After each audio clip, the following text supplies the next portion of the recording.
Hi everyone, Agnes here. I am with Amy. Hello, Amy. Hi. Thanks for coming. We're going to have a little discussion. We thought we would talk about the holiday season. It is a fast approaching the end of the year, the beginning of the new year, and many of you have spoken to Amy and I over the course of the years that we've been coaching about this time of the year and how it affects you mentally and emotionally. And we thought we would have a discussion about how to navigate our way through this in perhaps a more self loving way, to take the focus off what you haven't got and put your focus on what is working and what you have got. So, Amy, what are your thoughts about this? Because you're hearing this a lot, like I am. What do you find is soothing and helpful? Well, I've been through this as well as clients have.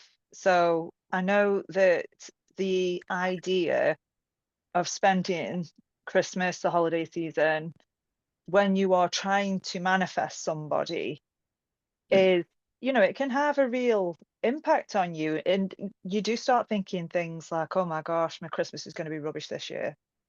Oh my gosh, I'm gonna be heartbroken over this time of year. I really wanted to spend this special time with this person. And as I said to you before the call, actually, it always used to end up that, I mean, anyone who knows my story knows that I was very on and off with my person.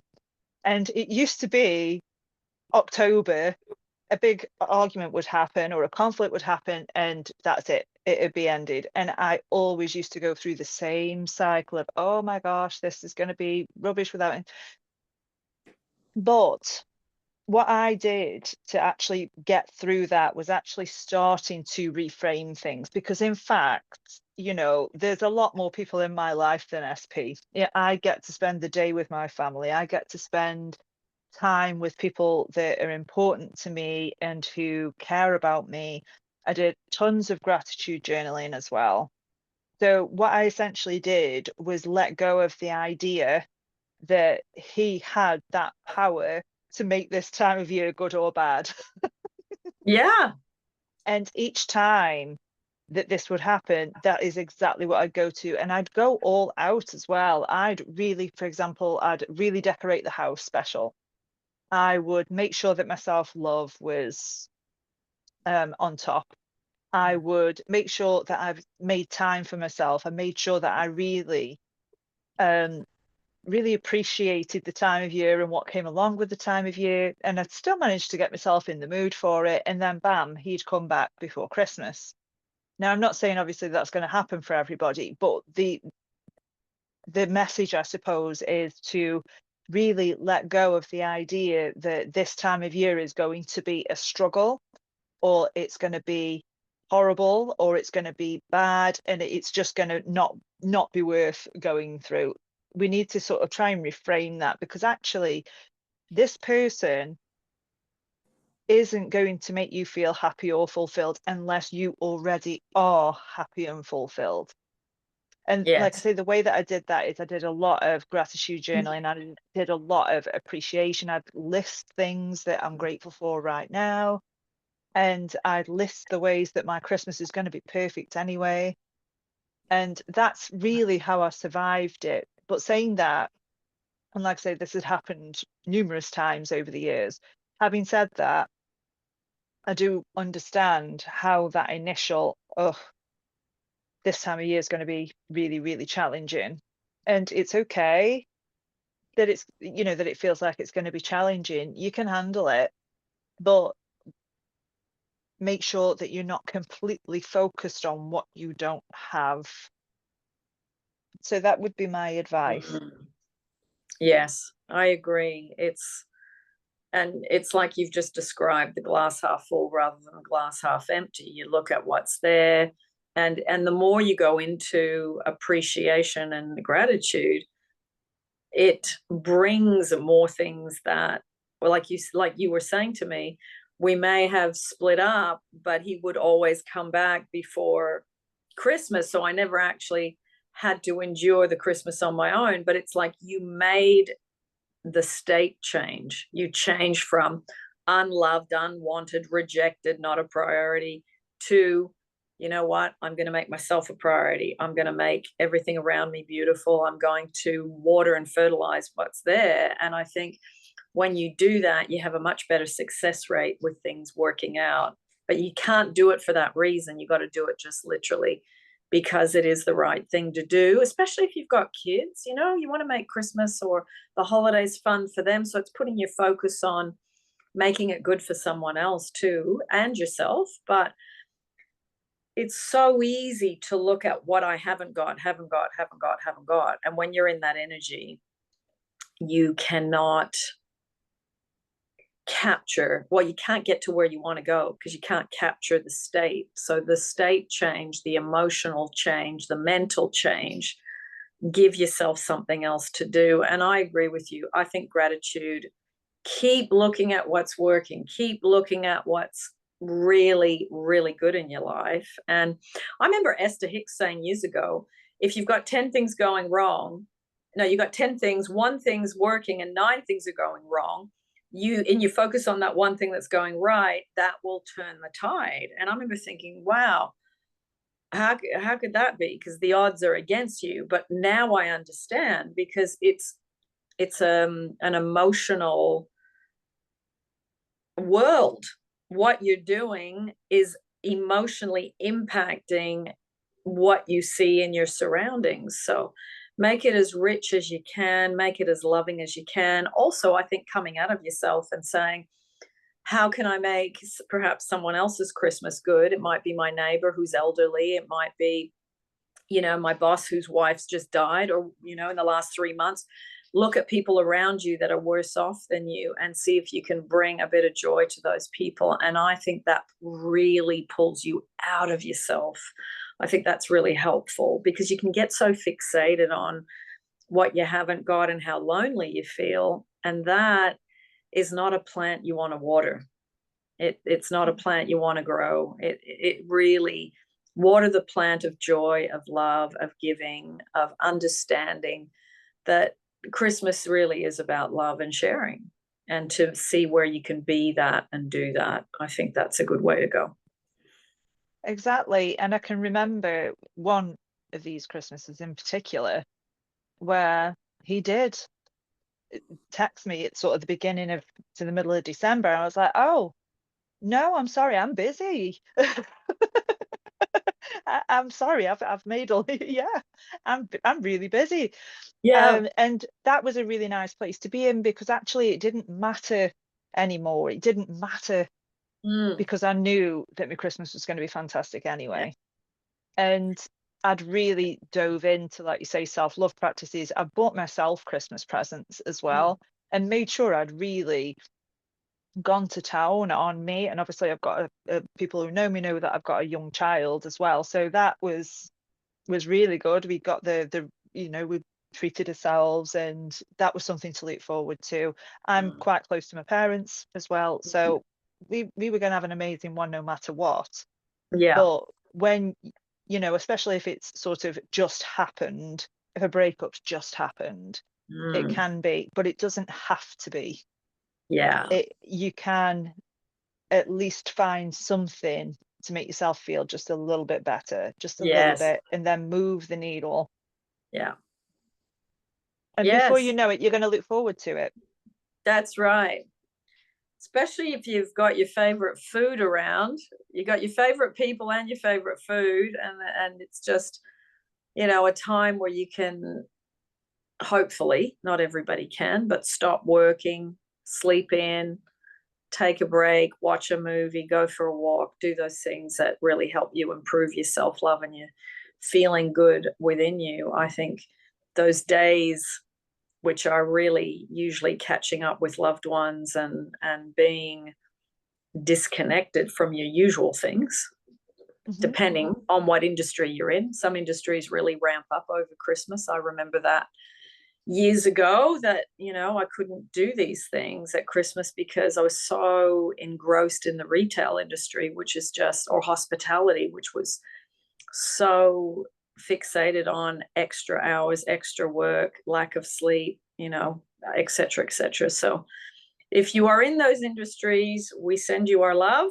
because it isn't easy, but there's always time after work. There's always time to regroup and remind the people that have been there for you and that have been a great support in your lifetime. Remind them how much they mean to you and how much you appreciate them, because I think it's easy to forget that sometimes during the year. Oh no, absolutely. And if it is that you're fortunate enough to have a few days off over Christmas, make sure that you're just doing at least 5 things a day that you really, really enjoy.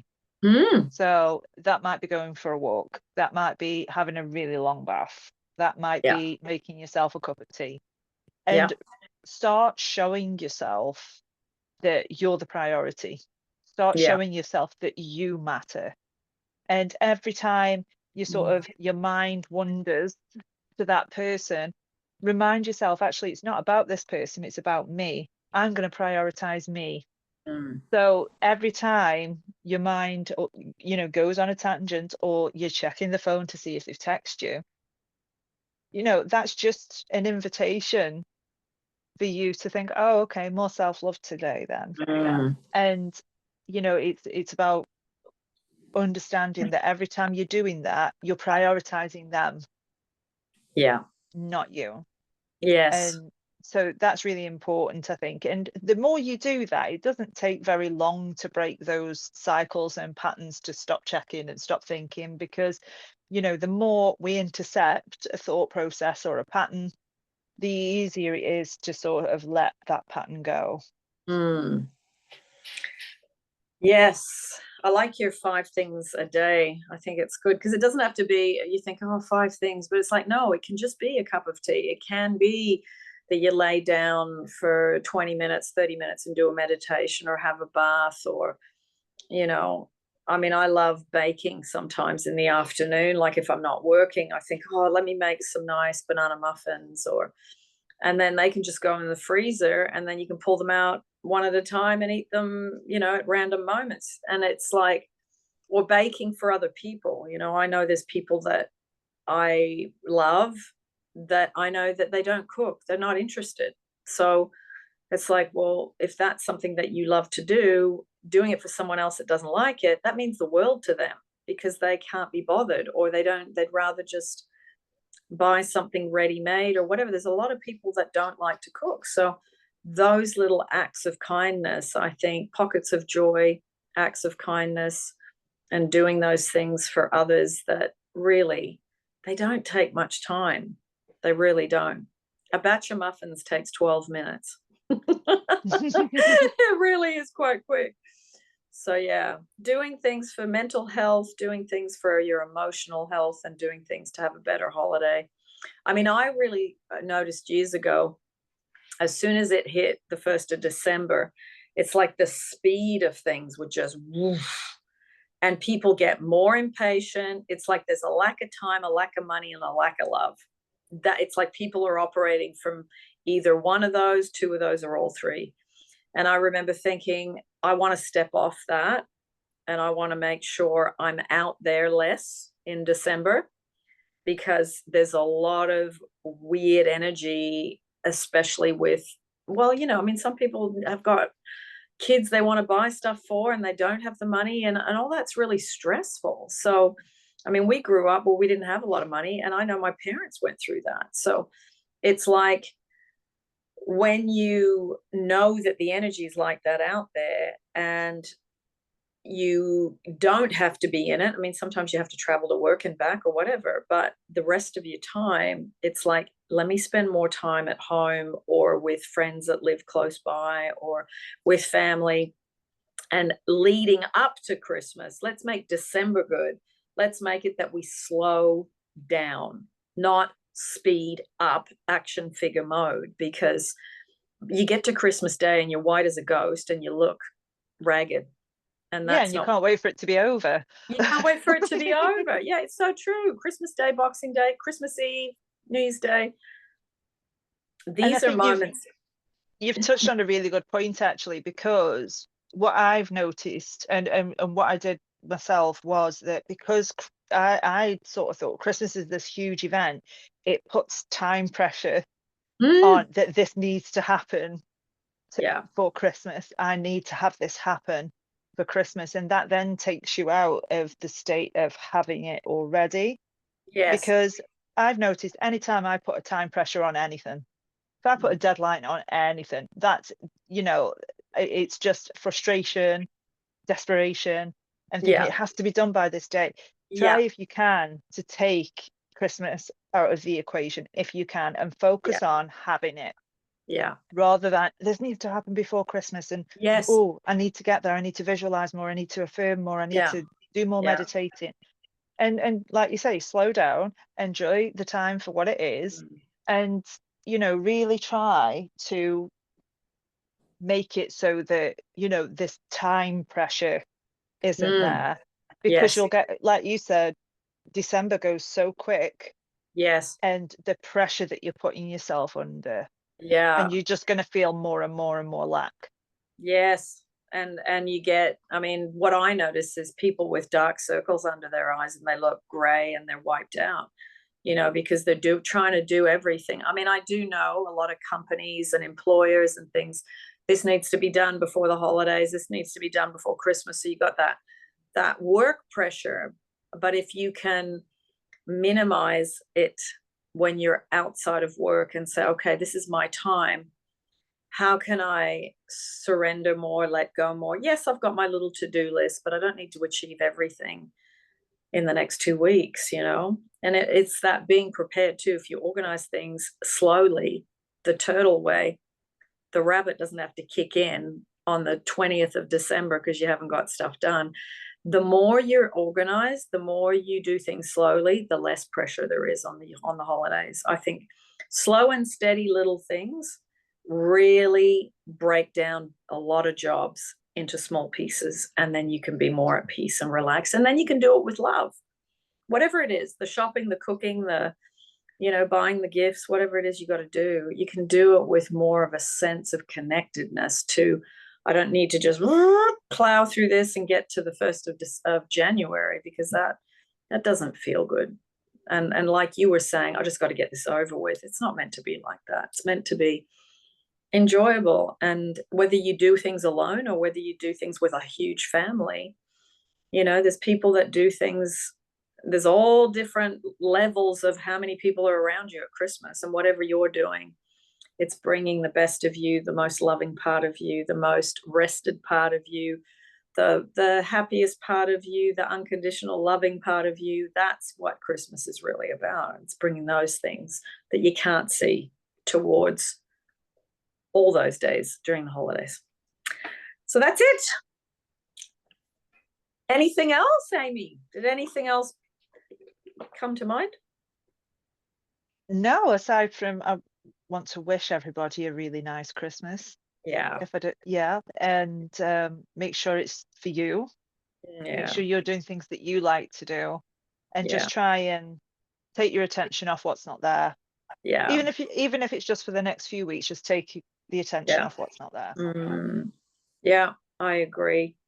So I too would like to wish you happy holidays. If you celebrate Christmas, enjoy, enjoy your loved ones, enjoy the children, enjoy being. This is one of the times you can really practice being in a state of love and making it radiate out, especially because there's a lot of people that are not in that state at this time. It's like you can bring that to the spaces, to the people, to the family, to the friends, to the gatherings, to church, to wherever you're going.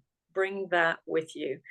That is something I think to aspire to, is really checking in with how am I doing mentally and emotionally, and bringing the best of me forward, so that it's sharing love. Because at the end of the day, this is one of the greatest times of the year to remind yourself to do it, and to know that you can, because you've been doing your meditations and your affirmations during the year. So bring it out. Bring it out. Well, I think that's it. Have you got anything more? We were going to talk about this topic, but it's like it's quite a small bullseye. Hmm. Mm, No, I think we've covered everything. yeah. Me too. I know I've done some holiday time videos in the past.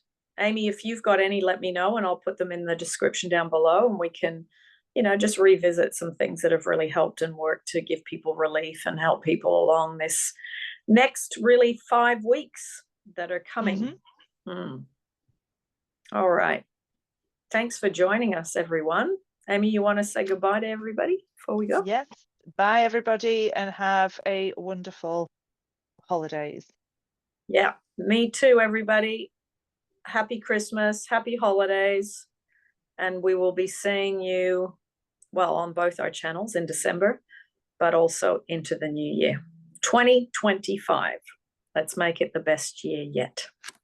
Lots of love.